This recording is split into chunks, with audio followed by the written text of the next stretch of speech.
पद्म पुराण भगवान की जय। पद्म पुराण उत्तरखंड तुलसी शालग्राम तथा प्रयाग तीर्थ का महात्म्य।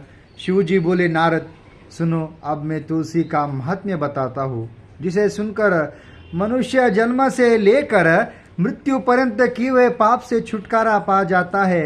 तुलसी का पत्ता, फूल, फल, मूल, शाखा, छाल, तना और मिट्टी आदि सभी पावन है। जिनका मृत शरीर तुलसी काष्ठा की आग से जलाया जाता है, वे विष्णु लोक में जाते हैं।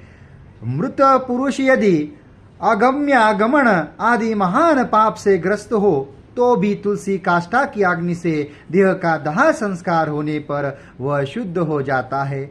जो मृत पुरुष के संपूर्ण अंगों में तुलसी का काष्ठ देकर पश्चात उसका दाह संस्कार करता है, वह भी पापों से मुक्त हो जाता है। जिसकी मृत्यु के समय श्रीहरि का कीर्तन और स्मरण हो तथा तुलसी की लकड़ी से उसके शरीर का दाह किया जाए, उसका पुनर्जन्म नहीं होता।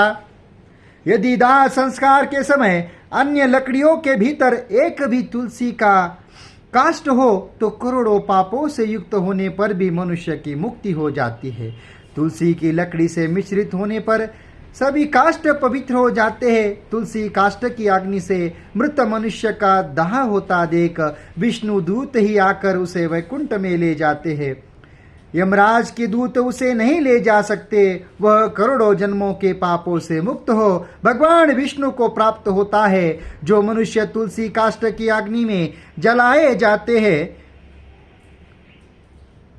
उन्हें विमान पर बैठकर वैकुंठ में जाते देख देवता उनके ऊपर पुष्पांजलि चढ़ाते हैं। ऐसे पुरुष को देखकर भगवान विष्णु और शिव संतुष्ट होते तथा श्री जनार्दन उसके सामने जा हाथ पकड़कर उसे अपने धाम में ले जाते हैं। जिस अग्निशाला अथवा शमशान भूमि में घी के साथ तुलसी काष्ठ की अग्नि प्रज्वलित होती है, वहां जाने से मनुष्य का पातक भस्म हो जाता है। जो ब्राह्मण तुलसी काष्ठ की अग्नि में हवन करते हैं, उन्हें एक एक सिक्त अथवा एक एक तिल में अग्निष्टोम यज्ञ का फल मिलता है। जो भगवान को तुलसी काष्ठ का धूप देता है, वह उनके फल स्वरूप सो यज्ञ अनुष्ठान तथा सो गोदान का पुण्य प्राप्त करता है। जो तुलसी की लकड़ी के हाथ से भगवान का नैवेद्य तैयार करता है, उसका वह अन्न यदि थोड़ा सा भी भगवान केशव को अर्पण किया जाए तो वह मेरु के समान अन्नदान का फल देने वाला होता है। जो तुलसी काष्ठ की आग से भगवान के लिए दीपक जलाता है, उसे 10 करोड़ दीपदान का पुण्य प्राप्त होता है। इस लोक में पृथ्वी पर उसके समान वैष्णव दूसरा कोई नहीं दिखाई देता। जो भगवान श्री कृष्ण को तुलसी काष्ठ का चंदन अर्पण करता तथा उनके श्री विग्रह में उस चंदन को भक्ति पूर्वक लगाता है, वह सदा श्री हरि के समीप रमण करता है। जो मनुष्य अपने आंगन में तुलसी की कीचड़ लगाकर श्री विष्णु का पूजन करता है, उसे एक ही दिन में 100 दिनों के पूजन का पुण्य मिल जाता है। जो पितरों के पिंड में तुलसी दल मिलाकर दान करता है, उसके दिए हुए एक दिन के पिंड से पितरों को 100 वर्ष तक तृप्ति बनी रहती है। तुलसी की जड़ की मिट्टी के द्वारा विशेष रूप से स्नान करना चाहिए। इससे जब तक वह मिट्टी शरीर में लगी रहती है, तब तक स्नान करने वाले पुरुष को तीर्थ स्नान का फल मिलता है। जो तुलसी की नई मंजीरी से भगवान की पूजा करता, उसे नाना प्रकार के पुष्पों द्वारा किए हुए पूजन का फल प्राप्त होता है। जब तक सूर्य और चंद्रमा है, तब तक वह उसका पुण्य भोगता है। जिस घर में तुलसी वृक्ष का बगीचा है, उसके दर्शन और स्पर्श से भी ब्रह्म हत्या आदि सारे पाप नष्ट हो जाते हैं। जिस घर, गांव अथवा वन में तुलसी का वृक्ष हो, वहां जगदीश्वर श्री विष्णु प्रसन्नचित होकर निवास करते हैं। उस घर में दरिद्रता नहीं रहती और बंधुओं से वियोग नहीं होता। जहाँ तुलसी विराजमान होती है, वहाँ दुख, भय और रोग नहीं ठहरते। यो तो तुलसी सर्वत्र ही पवित्र होती है,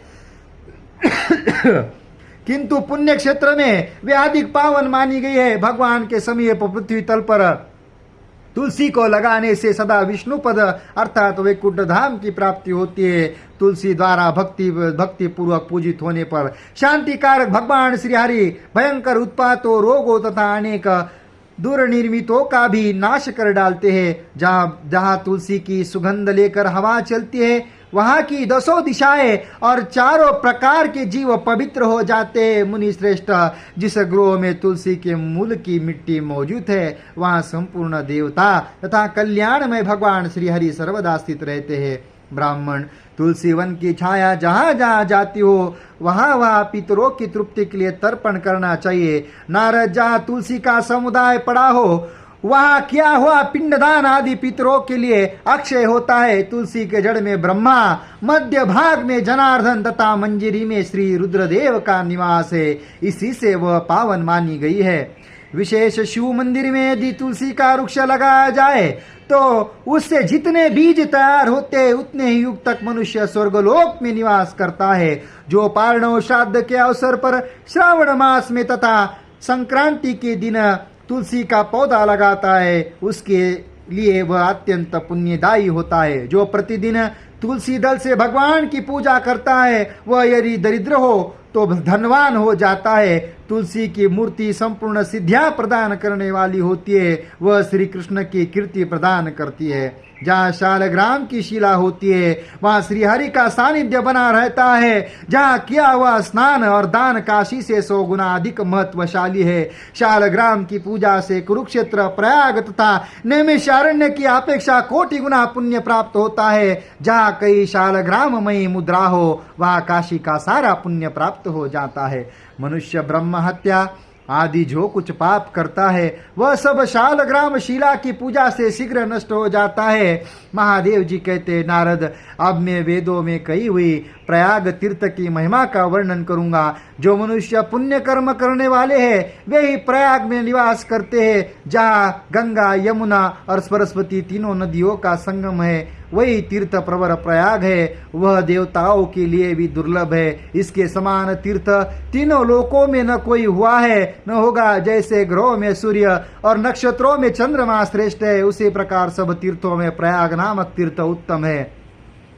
विद्वान जो प्रातःकाल प्रयाग में स्नान करता है वह महान पाप से मुक्त हो परम पद को प्राप्त होता है। जो दरिद्रता को दूर करना चाहता हो उसे प्रयाग में जाकर कुछ दान करना चाहिए। जो मनुष्य प्रयाग में जाकर वहाँ स्नान करता है वह धनवान और दीर्घजीवी होता है। वहाँ जाकर मनुष्य अक्षय वट का दर्शन करता है। उसके दर्शन मात्र से ब्रह्म हत्या का पाप नष्ट होता है। उसे आदि वट कहा गया है।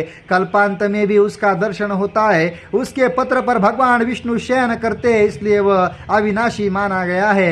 विष्णु भक्त मनुष्य प्रयाग में अक्षय वट का पूजन करते हैं। उस वृक्ष के वृक्ष में श्रुत लपेटकर उसकी पूजा करनी चाहिए। वहाँ माधव नाम से प्रसिद्ध भगवान विष्णु नित्य विराजमान रहते हैं। उनका दर्शन अवश्य करना चाहिए। ऐसा करने वाला पुरुष महापापों से छुटकारा पा जाता है। देवता, ऋषि और मनुष्य सभी वहाँ अपने अपने योग्य स्थान का आश्रय लेकर नित्य निवास करते हैं। गो हत्यारा, चांडाल, दुष्ट, दूषित हृदय, बालघाती तथा अज्ञानी मनुष्य भी यदि वह मृत्यु को प्राप्त होता है तो चतुर्भुज धारण करके सदा ही वैकुंठ धाम में निवास करता है। जो मानव प्रयाग में माघ स्नान करता है उसे प्राप्त होने वाले पुण्य की कोई गणना नहीं है। भगवान नारायण प्रयाग में स्नान करने वाले पुरुषों को भोग और मोक्ष प्रदान करते हैं। जैसे ग्रहों में सूर्य और नक्षत्रों में चंद्रमा श्रेष्ठ है उसी प्रकार महीनों में माघ मास श्रेष्ठ है। यह सभी कर्मों के लिए उत्तम है। विद्वान, यह माघ मकर का योग चराचर त्रिलोकी के लिए दुर्लभ है।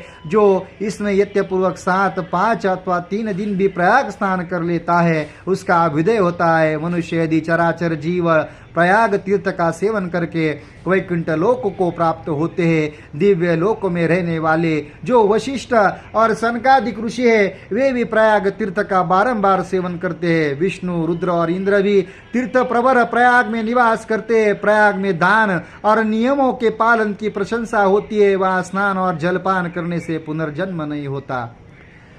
ये है पद्म पुराण उत्तरखंड। इसमें से तुलसी महात्म्य है। मैंने वो आपके लिए वीडियो के द्वारा सुनाया है। इसे कृपया शेयर कीजिए। इससे किसी की दरिद्रता दूर होने में मदद हो सकती है। ब्रह्म हत्या आदि पापों से जो पीड़ित है यदि उसने पीपल का वृक्ष काटा है ऐसी स्थिति में भी अगर वो तुलसी महात्म्य का जरूर पढ़े इससे वो तुलसी वगैरह लगा के घर में ब्रह्म हत्या से दूर हो या प्रयाग में स्नान करके पातक दूर कर सकता है। इसीलिए सभी लोग इसे अवश्य शेयर करें। धन्यवाद। ओम नमः शिवाय। ओम नमः शिवाय।